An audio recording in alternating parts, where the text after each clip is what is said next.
තොට මට ගහගන්න ඉතින් මේක පැත්තකට වෙලා பேட்மேன் சூப்பர்மேன் ஸ்பைடர்மேன் அதெல்லாம் ரியல் ஹீரோ. இலங்கையில் தான் திருடனை பிடிக்கிற ரியல் ஹீரோக்கள் இருக்கிறாங்க, ஹீரோயின்கள். அஸ்ஸலாமு அலைக்கும் வரஹ்மத்துல்லாஹி வபரகாத்துஹு. அன்பார்ந்த அனைத்து உறவுகளுக்கும் இனிய மதிய வணக்கம். இப்போ ரீசெண்டாக இலங்கையில் நடந்த ஒரு திருட்டு சம்பவம், ஒரு கடை ஒன்றில், வணிக நிலையம் ஒன்றில் பார்த்திங்கன்னா திருடப்பட்ட பொருட்கள் அப்படின்னு ஒரு காட்சி ஒன்று பதிவிட்டிருக்கிறாங்க. அதில் வந்து இதுதான் திருடப்பட்ட பொருட்கள் வந்து இதுதான். அதாவது ஒரு மணிக்கூடு, ஒரு பாத்திரம், ஒரு சின்ன அந்த இது ஒன்று இருக்குது, பேன் ஒன்று இருக்குது, அதே மாதிரி ஒரு கடிகாரம் இருக்குது, அதே மாதிரி அந்த ஹீட்டர் ஒன்று இருக்குது, தண்ணீர் சுட வைக்கக்கூடிய ஒரு ஹீட்டர், ஒரு சில சின்ன பாத்திரங்கள். ஆனால் திருட்டுக்கு தண்டனை என்ன? முடிய வெட்டுறது தான் தண்டனை. அதுவும் அந்த கொண்டையை பிடிச்சி இழுத்து அந்த பெண்ணை வந்து மிச்சம் ரொம்ப மோசமான முறையில் நடத்துகிறாங்க அப்படின்னு சொல்லலாம். இந்த பெண் இப்போ இந்த பெண்ணை வந்து ராகம போலீஸால் கைது செய்ததாக ஒரு தகவல் வந்து பதிவாகி இருந்துச்சு. ஆனால் அதில் வரக்கூடிய ஃபோட்டோக்கள் வந்து ஏஐ ஃபோட்டோ தான். இந்த ஃபோட்டோவில் இருக்கக்கூடிய கைது பண்ணக்கூடிய மாதிரி ஒரு ஃபோட்டோ போட்டிருக்கிறாங்க. ஆனால் அது வந்து ஏஐயால் க்ரியேட் பண்ணப்பட்டது அப்படின்றதுல எந்த மாற்று கருத்தும் இல்லை. இது வந்து உண்மையான ஃபோட்டோ மாதிரி இருந்தாலும் இது வந்து ஏஐ ஃபோட்டோ.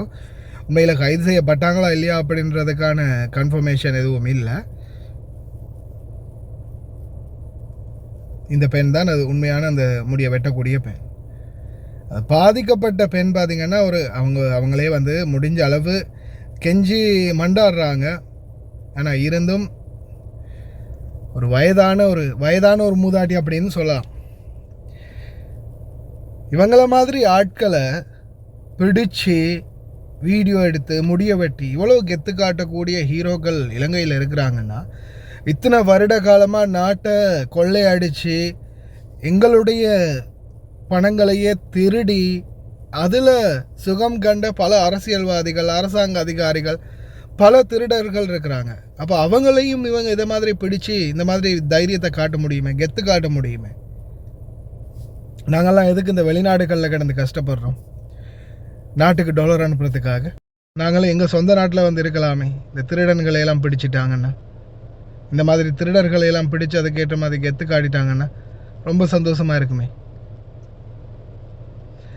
யாரால் முடியாதோ, யாரால் அவங்கள எதிர்த்து தட்டி கேட்க முடியாதோ அவங்கக்கிட்ட தான் அவங்களுடைய பலத்தை காட்டுறாங்க.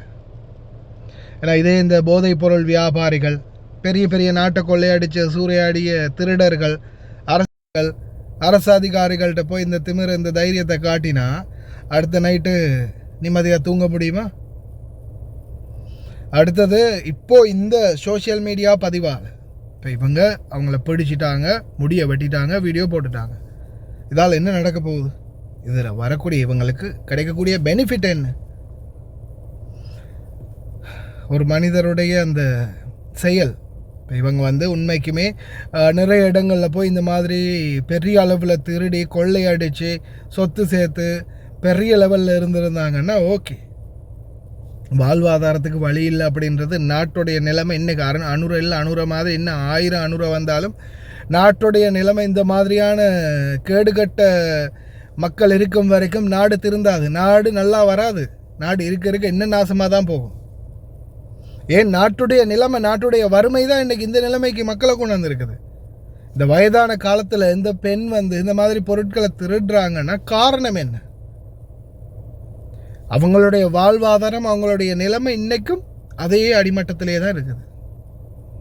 இதற்கு காரணமான அரசியல்வாதிகளையும் அரசு அதிகாரிகளையும் இதுக்கு சம்மந்தப்பட்டவங்களையும் நம்ம ஏன் இன்றைக்கும் வறுமை கோட்டில் இருக்கிறோம், ஏன் இந்த நிலைமையில் இருக்கிறோம் அப்படின்றத சுயமாக சிந்திக்க தெரியாத முட்டாள்கள் தான் அரைக்காரவாசி பேர் வந்து பார்த்திங்கன்னா நாட்டில் இருக்குது. அதனால தான் இன்றைக்கு நாம் இந்த பாருங்கள், வெளிநாட்டு தொழிலாளர்கள் இன்றைக்கும் வெளிநாடுகள் அடிமையாக கிடக்கிறோம். சொந்த நாட்டுக்குள்ளே இருக்கிறவங்க கூட சொந்த நாட்டுக்குள்ளே இன்றைக்கும் வறுமையிலையும் மிச்சமும் கஷ்டத்துலையும் அன்றைக்கு வாழ்கிறதே பெரிய பொழப்பாக போயிருச்சு அப்படின்ற நிலைமையிலையும் தான் வாழக்கூடிய மக்களாக இருக்கிறாங்க. அதற்கான காரணம் என்ன, அதை எப்படி நம்ம வழிவகுக்கிறது, எப்படி நம்மளுடைய நாட்டை கட்டியெழுப்புறது அப்படின்ற சிந்தனை மக்கள்கிட்ட இல்லை. யாராவது ஒரு சட்டிப்பானை திருடனோ இல்லை கோழி திருடனோ யாராவது ஒருத்தனை பிடிச்சிட்டா போதும், அவன்கிட்ட தான் அவங்களுடைய தைரியத்தை காட்டுறது. இந்த பெரிய பெரிய திருடனுங்கள்கிட்ட எல்லாம் தைரியம் காட்டுற அளவுக்கு உங்களுக்கு துப்பும் இல்லை, தைரியமும் இல்லை. உண்மையிலேயே மிகவும் வேதனையான அந்த காட்சியாக இருந்துச்சு. அதே மாதிரி அந்த பேசக்கூடிய வார்த்தைகள் உண்டு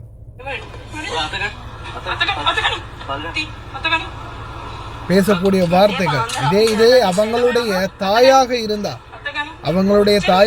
இந்த மாதிரி செய்வாங்க. அவங்களுடைய தாயாக இருந்தா இந்த மாதிரி செய்வாங்க. ஆனா எப்பா பூத்தே அப்படி செய்யாதுங்கம்மானே அப்படின்னு சொல்லியும் அடிக்கிறாங்க, முடியை பிடிச்சி அப்படியே இழுத்து கத்திரியால் வெட்டுறாங்க, அப்புறமா காலால் உதைக்கிறாங்க. உண்மையிலேயே பார்க்கும்போது மிகவும் மனதுக்கு அந்த சங்கடம் தரக்கூடிய மாதிரி இருந்துச்சு. அந்த வீடியோ போடவும் முடியாது இதில், ஏன்னா அது வந்து சங்கடம் தரக்கூடிய வீடியோ அப்படின்றதால அது வந்து யூடியூப் கூட எக்ஸ்பெக்ட் பண்ண மாட்டாங்க. ஃபேஸ்புக்கில் போடுற மாதிரி இதிலெல்லாம் போட முடியாது.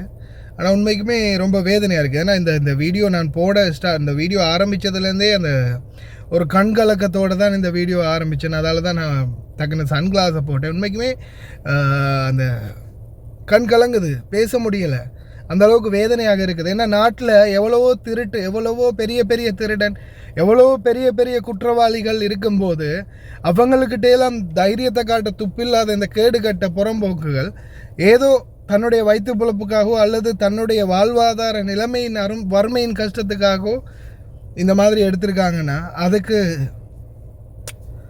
சொல்லவே இல்லை. அதே மாதிரி இந்த மாதிரி தவறுகளை பண்ண நினைக்கிறவங்களும் புரிஞ்சுக்கோங்க, முடிஞ்சால் வாய் விட்டு கேட்டு பாருங்கள். ஏன்னா இந்த காலத்தில் பிச்சை கேட்டும் பிச்சை கொடுக்காத காலமாக மாறி இருக்குது இன்றைக்கி. அதனால தான் நிறைய இந்த செயின் திருட்டுலேருந்து, கொள்ளையடிக்கிறதுலேருந்து, கொலை பண்ணுறதுலேருந்து எல்லாமே சர்வசாதாரணமாக நாட்டில் உருவெடுத்திருக்குது. ஏன்னா மக்களுக்காக சிந்திக்கக்கூடிய அளவுக்கு யாரும் இல்லை, எல்லாருமே தன்னுடைய சுயநலத்தை தான் எதிர்பார்க்குறாங்க. இறைவன் போதுமானவன். முடிந்த வரைக்கும் நான் தொடர்ந்தும் சொல்லக்கூடியது தான், உங்கள் குடும்பத்தில் யாராவது உண்மைக்குமே கஷ்டப்படக்கூடியவங்க, அன்றைக்கு வாழ்வாதாரத்தில் பாதிக்கப்பட்டவங்க யாராவது இருக்கிறாங்களா அப்படின்றத தேடி பாருங்கள். முடிஞ்சால் அவங்களுக்கு உதவி செய்யுங்க. ஏன்னா நாளைக்கு நம்மளுடைய குடும்ப உறுப்பினர் கூட இந்த மாதிரியான நிலைமைக்கு தள்ளப்படலாம். அதனால் வெளியில் தான தர்மம் பண்ணுறத விட்டுட்டு முதல்ல குடும்பத்துக்குள்ளே தெரிஞ்சவங்க, நண்பர்கள், உங்களுடைய உற்றார் உறவினர்கள், அவங்கள யாராவது கஷ்டப்படுறாங்களா, அவங்களுடைய வாழ்வாதார நிலைமைகள் என்ன அப்படின்றத முதல்ல கொஞ்சம் தேடி பாருங்கள். அது உண்மையிலேயே இந்த மாதிரியான நிலைமைக்கு அவங்களையும் வழிவகுக்காமல் பாதுகாக்கலாம். நன்றி.